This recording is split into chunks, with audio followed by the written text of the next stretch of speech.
Hi, welcome. Thanks for being patient. We got the deck all loaded up here, and it's going to be a great conversation. Right here, I have the pleasure of introducing Bill Chapin, and his presentation here is #Kingdoms Unite, how the Kansas City Chiefs utilize social media, technology, and game presentation to convert casual NFL fans to Chief fans in the UK and beyond. So please join me in welcoming Bill to the stage here. Thank you. Appreciate it. Great. Well, it's a privilege to be here at Sloan and as part of this conference, and I feel like as a brand steward, it's my obligation to tell you up front and caveat this is a little part marketing, part technology, part social media, and part storytelling. So you're going to get a little bit of both and all of those things and more, and I'm happy to take questions as we go through this. So let's talk about what we're going to talk about. So we get the announcement that we're going to go to London, and that's a unique opportunity for our brand, a unique opportunity for our fans, a unique opportunity for our organization, a unique opportunity for the team and the ownership. I'm talking about the constituency groups. But we have to take an assessment as we look back to say, okay, what does that mean? So we did that as a group, and we realized that it was the third game. Most importantly, we realized it was after the OTT game, which is over the top, which was on Yahoo, which was going to get a lot of attention. And the other surrounding factors regarding that was it was going to be the World Championship or Rugby Championships that weekend, which you need to be aware as you go to the UK when you play that we come in with the mentality of, hey, the National Football League, and yet you've got to be understanding about what's going on in your surroundings. So the World Rugby Championships is a really big deal. And it happened to be that if England had happened to be in that, a lot of limelight would have gone away from the opportunity of the International Series game and into that. It happened to be another great two competitors, Australia versus New Zealand in that, and it was fantastic to watch. But we had to take that assessment. And then we had to take the game plan of how do we tell our story? So the reason why it's #Kingdoms Unite is we did a deep dive on the brand when I got there, and we found out that the part of the region that we're in, the center, if you will, of the United States, is called the Chiefs Kingdom. And that was started by our founder and visionary leader, Lamar Hunt. He took a 6-state region, which included Iowa, Missouri, Kansas, Nebraska, Oklahoma, and Arkansas, and he called it the Kingdom. And for a very long time, nobody did anything with that to monetize that, to brand that, to give that perception. Well, we did that starting in 2013. We called it the Chiefs Kingdom. Everybody was invited in the Chiefs Kingdom. It's a very interesting opportunity to organically tell our small town story to the outside world and beyond, preparing for success. Well, there's a United Kingdom, and we were very intentional about saying, how do we do this? Because we don't want to talk about the historical relevance of the United Kingdom and the United States, but we want to talk about the Chiefs Kingdom and the United Kingdom. So we came up with the #Kingdoms Unite, telling the story. So the opportunity to story tell the Chiefs Kingdom portion with how we are going to go into London. So that's part of the assessment we talked about too. And this was also the 9th year of the International Series game. So how do we do something a little different? Things had been done before, well done before by other teams. So what do we do to break that kind of bubble of the same old thing every single time? So we got some feedback from the UK, and this is from the UK office in the NFL, to say, hey, teams are doing a good job promoting London in their home base, but not a really good job in the international market. And we asked why. Well, they weren't reaching out enough. They weren't connecting enough. They weren't engaging enough. You know, if you go down, it's the most amazing thing. I'll show you a slide in a few slides. The amazing thing is when you get off the train and you walk toward Wembley, there's this huge tunnel, and you see every 32 team uniforms on every single person. It's amazing. They have, in some way, shape, or form, said, I'm going to follow this team because of this player. I'm going to follow this team because I have a relative that lives here. Our opportunity was, how do we take those very avid fans who are embracing American football and make them Kansas City Chiefs fans? NFL teams don't do a good job activating the fans in the UK. So when we're there, and we were there for only 4 days, how do we maximize that opportunity? And how do we continue that relationship? So here are the key insights surrounding international. 20% of the traffic to club websites came from international. Okay, that's interesting. Fastest growth sport in the United Kingdom. Not by everything, but the fastest. Fan base in the UK is more avid than any other of the 4 major sports. Interesting to note. More inclusive, especially with women. Fans more likely to bring their daughter to an NFL game than an EPL game. That's interesting. That's from the NFL research. Okay, so that's interesting. It's a more casual experience, maybe not quite as intense, and I'll share that with you because that did happen. And then lots of mobile devices in the world, and the mobile usage is higher in this market. So we got some key insights. We understood what the opportunity was. Here was the strategy. Okay, 3-part. Team affinity. How do we align the casual football fans to become members of the Chiefs Kingdom? How do we grow that international audience for that game in particular, but moving forward, how do we grow that from a TV audience standpoint? The game was broadcast in the UK, obviously, Germany, China, Mexico, Brazil, and other markets, telling the Kansas City story, which for the most part, let's be honest, probably not a lot of those international countries know a lot about Kansas City. And then how do we unite the kingdoms? How do we take this concept and empower both the United States and the UK fans to rally behind a common concept? And this was our objective. These were our strategic planks, if you will, to capitalize on the opportunity. Because remember, it's 1 game in a regular 16-game season. So we've got to take our page out of what we do in Kansas City, tailgating, creating the best game day experience we possibly can in Kansas City, and now alter it for 1 game completely and then just go back. Now, I'll caveat, there was a bye week afterward, and then we had an away game. But go back to our same routine, if you will, of creating the best game day experience. How do we do that in London in 4 days? So the setting the standard was really done by a couple different teams. They did it well. It was creating this emotional connection. It was creating these storytelling moments of, hey, we're alike in many ways. We have passionate fans.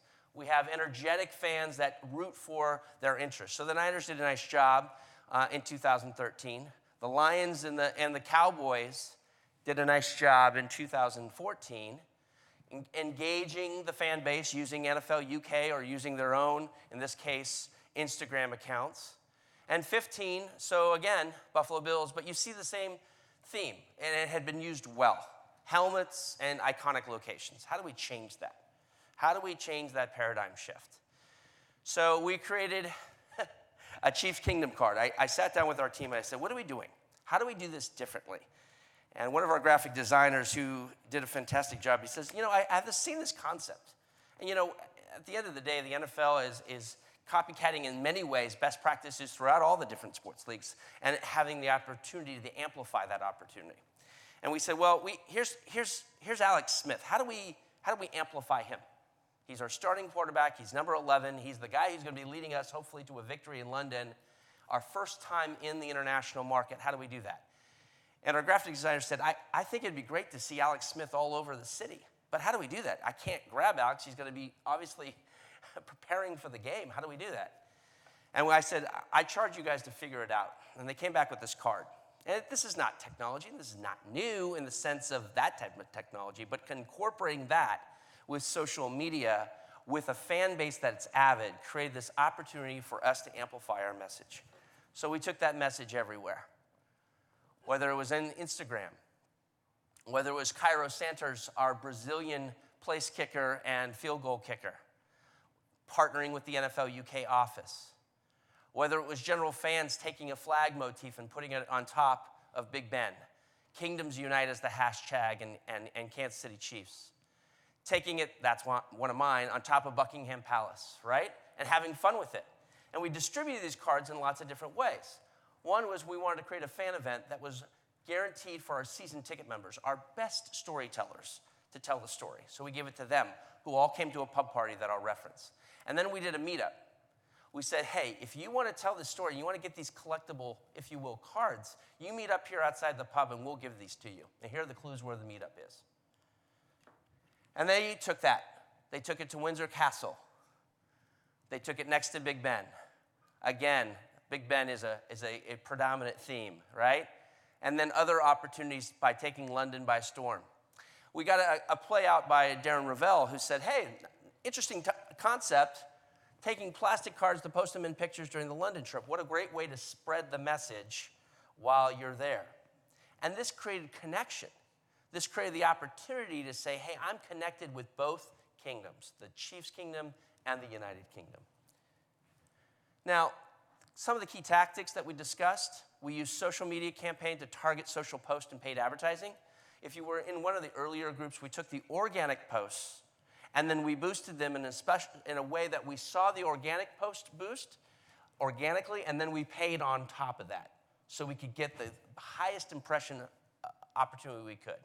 We used the campaign, we used the Instameet, and then last but not least, we said, hey, we know we're not the only team that's going to be needing to localize our messaging. So I challenged our group to say, hey, we need to put our web story, if you will, our digital story in Portuguese, in Spanish, in French, in Mandarin. Not to the depth and breadth of a full scale, but tell the Kansas City Chiefs story. And then we had a localized account and long form about the history of what the Chiefs are, what they represent, who their founder was, and why this game is important to us. It happens to be that Clark Hunt, our chairman and CEO, happens to be the head of the international committee, international chair committee, and so it was important to tell our story as well. And then how do we use our, if you will, our continued storytellers, our cheerleaders, our wolf appearance, he's our mascot, and then I'll talk a little bit about our pub party and how we have the season ticket members became storytellers. Then we also partnered with the Arrowhead Abroad's fan group. That's the fan group that happens to be in the UK that loves the Chiefs. Now we know from their discussion with us that when the game was announced, there were probably about 500 UK fans that happened to be Kansas City Chiefs fans. Not a big number, quite honestly, a little embarrassing that it's that low. But at the same time, we found out afterward that it had grown from the game alone to 2,500 members with the events leading up, a five-fold increase just because of the visitation to London and the opportunity to meet with them. And then how do we position ownership at events? So here's some more. Here's the Facebook paid advertising that we targeted in London. We mixed with video and photography of where Kansas City is. We take it for granted here. We know where Kansas City is, but in the UK, how do they know that's in the center of the United States and that it actually is in between two states, Missouri and Kansas? Nobody knows that, so we need to make sure we do a check there to make sure we can tell everybody our story. And here's what the localized contest example would be. And then you would scroll down the long form to kind of get a sense and feel of what this organization is all about. We place the social advertising with links to long forms to support the television broadcast in all these different languages. And then we place the ads organically targeted to the country and then boosted for greater reach. Pretty easy, basic stuff, nothing out of the ordinary here. But in conjunction with the technology cards, in conjunction with the game, in conjunction with this unique platform that I'm about to show you with the pub party, it all worked really well. We had the cheerleaders go early, a week earlier, to precede everything before our team came there. And then, of course, we did the logical things that we did that you have when you go over across the pond. The easy, fun, organic stuff, right? That's Abbey Road. And we did work on the language. Not quite how Paul and Ringo did it, but still effective, right? Take our mascot. Use that opportunity to exclaim that we're there, but also orientate everybody that, hey, we are embracing this all the way through. One of my favorite ones on the tube, blending in with the locals.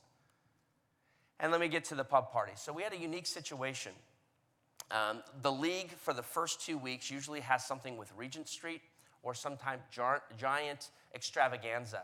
Well, because we fell on the weekend of the international rugby match, the league didn't have anything pre-prepared. And I went to the league and said, hey, our president and I sat down. We think that the pub party is a really good idea. And the reason why we think a pub party is a good idea is we know we've got at least 1,000 season ticket members going. And we want a place for them to go that's themed Chiefs, that we can put our owner in a place where he's serving beer, if you will, to our season ticket members, a pint of beer.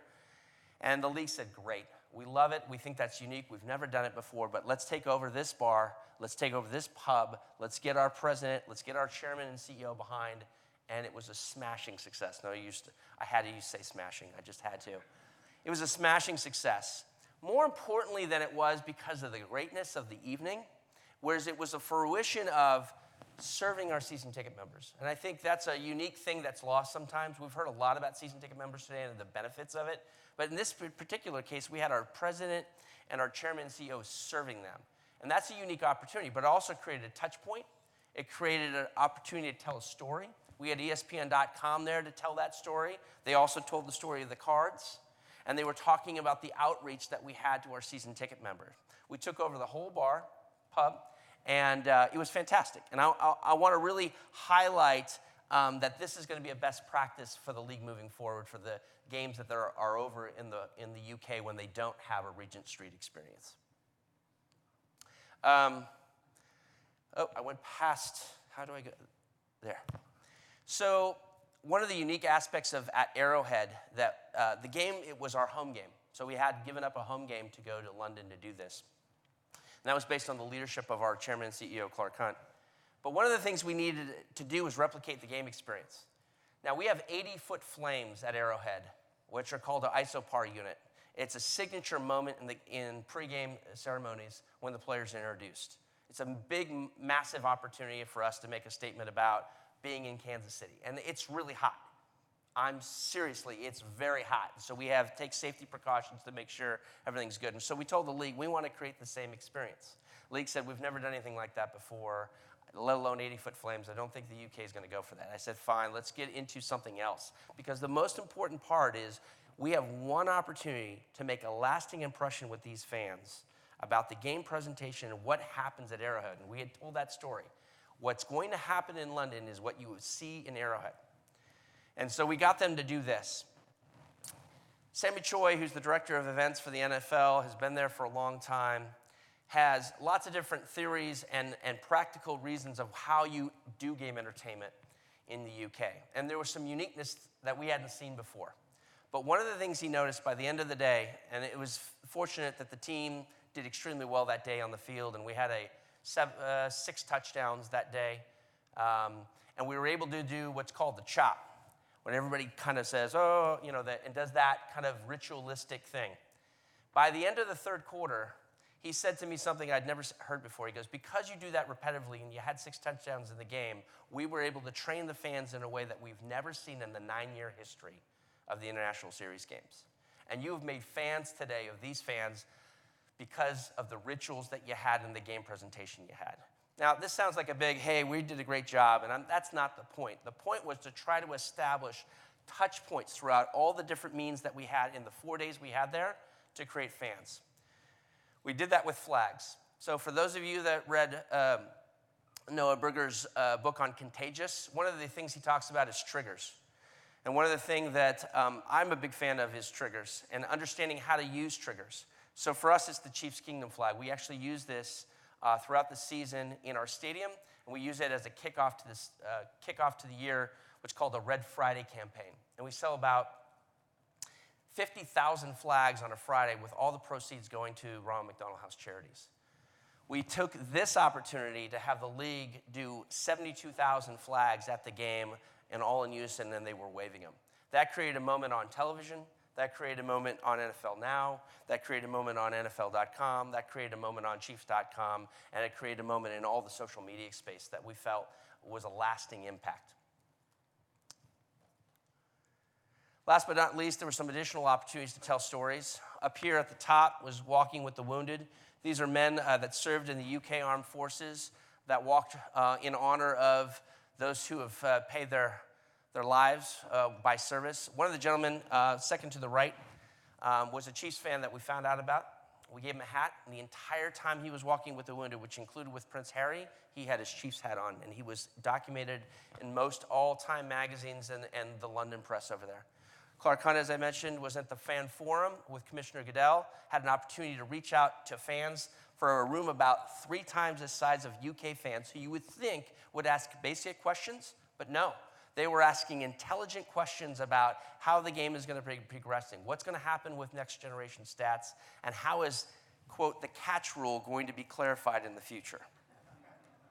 And last but not least, we were able to talk to Harry Kane from Tottenham Hotspur, who was able to be at the game as well and be able to understand the opportunities afforded to an international experience.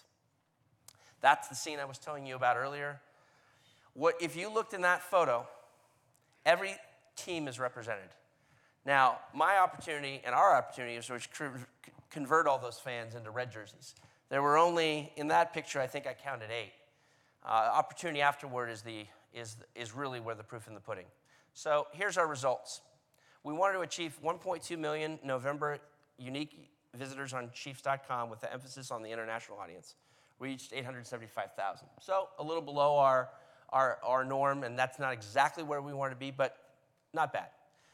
We wanted to reach and exceed 5 million on Facebook during the week. We reached over 5 million. And that was prior to the Royals World Series post, by the way. That was all going on when this was going on. The Royals actually won the World Series the night we were flying home after we beat the Detroit Lions. We actually heard about it on the plane. We did a post to congratulate them. That took us over 7.2 million. We wanted to gain 25,000 new Facebook followers. We gained 12,000 on Facebook, so a little below where we wanted to go, but we gained 40,000 via Twitter and Instagram, which is amazing to us how that medium worked. And that 52,518 new followers in a 4-day period of time, where a normal week would garner somewhere in the area of about 10,000 new users, to a 5-to-1 following. Here's the countries we reached: Mexico, the United Kingdom, Canada, Germany, Australia, Brazil, Philippines, France, Italy, India, Japan, Denmark, all the way down. That's just on Facebook. And then the business opportunities were amazing. So last 2 seconds I have here is, how do we take what we did in London and move it forward? We moved it forward. We created a Chiefs Kingdom bar program that we extended during the playoffs.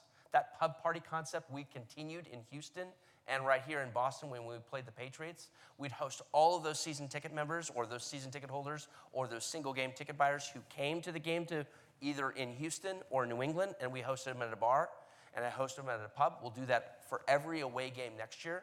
We felt the feedback and the opportunities were amazing. We could brand a Chiefs Kingdom ale that we started. We monetized that with Anheuser-Busch so that we have now a Chiefs Kingdom ale that came out from that. And the Chiefs Kingdom flag I told you a little bit about. And then we'll also take the opportunity to activate this Chiefs Kingdom bar program we did during the start of the regular season for home games. We'll do that for next season as well, for when we play away at a bar locally in Kansas City.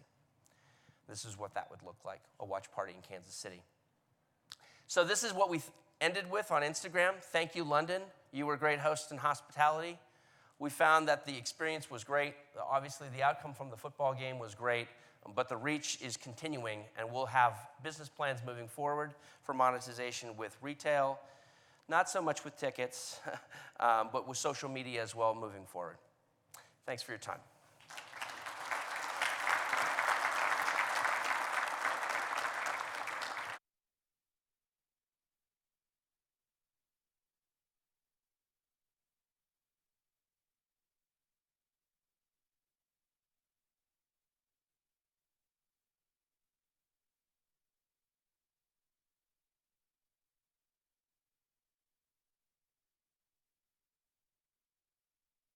Preparatory school where we did Skyping back and forth, so we could engage with that. We'll continue with that Skyping twice a year to do a Play 60 type educational program.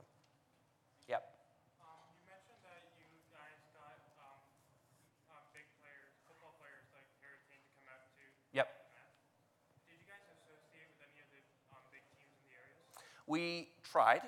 They have their season going on at the same time we do, so it's a challenge, right? Because they've got matches. I mean, Liverpool played Chelsea that Saturday before our game. So I think we did with one team there you saw, but it was a challenge. They're in the midst of their seasons too. We did get to utilize the NFL's leverage to get Harry Kane there, which was a big deal, but certainly a challenge when both seasons are going on.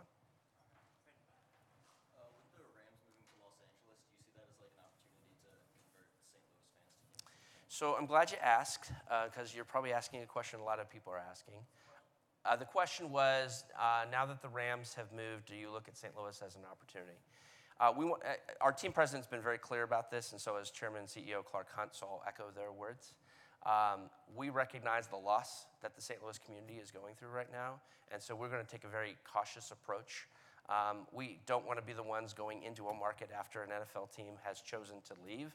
It's unfortunate that they've left, and we're going to be very sensitive to that. So we'll be taking something very sensitive. You know, when you've got an NFL team that leaves, that's hard for a lot of people, and that community is reeling right now.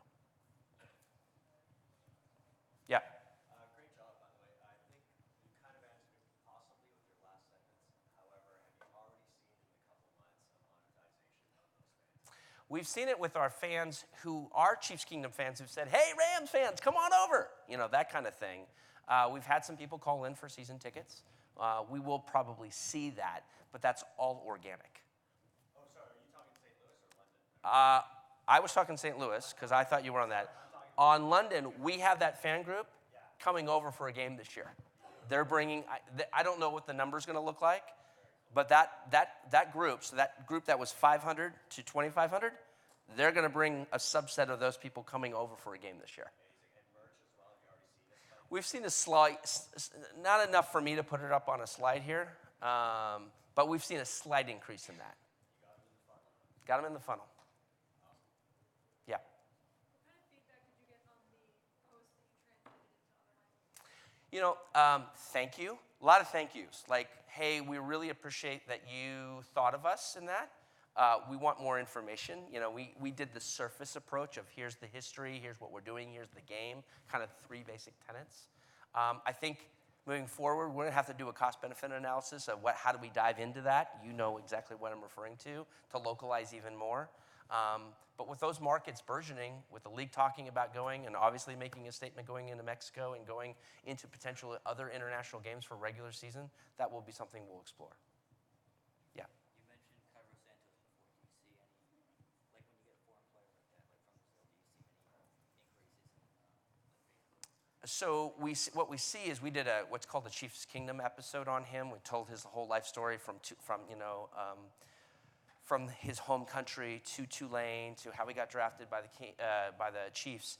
And we see a nominal hit, but what we see is a bigger storyline in the United States of an appreciation of where he came from. Now, if we play a game, if we were ever to have a game down in Brazil, oh yeah, we would be in great shape. All right, thank you so much. If I can answer any other questions after this is over.